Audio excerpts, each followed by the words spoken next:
Une petite histoire, en 2015, à Tombouctou. Lorsque nous avons rencontré, j'étais chargé de la sécurité donc de la plateforme aéroportière. Dans les patrouilles, nous avons rencontré des individus qui rôdaient autour. Un de ces individus était manchot.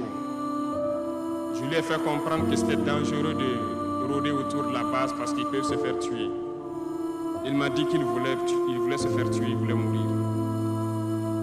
Et j'ai cherché à comprendre leur histoire. Certains étaient fous, d'autres étaient normaux, mais ils cherchaient à mourir à cause du terrorisme. Ils nous ont expliqué que lorsque les terroristes sont rentrés à Tombouctou, le manchot qui m'expliquait ça, un soir, les terroristes se sont pointés à son domicile. Ont voulu violer sa femme devant lui. Il s'est opposé. Ils sont repartis.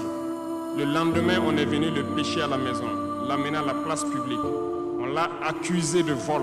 On a tranché sa main, on l'a battu. Il est reparti à la maison. Son fils, qui avait 16 ans, qui s'occupait de sa main, ils sont revenus. Ils ont violé la femme. Ils ont enlevé son fils. Ils ont continué à violer sa femme pendant des jours, jusqu'à ce que la femme se suicide. Et ils ont amené son fils, il n'a plus retrouvé son fils. Et lui, il préfère mourir. Voilà pourquoi il marche autour le jour qu'une sentinelle va lui tirer dessus. Ça lui fera plaisir. D'autres ont connu le même sort.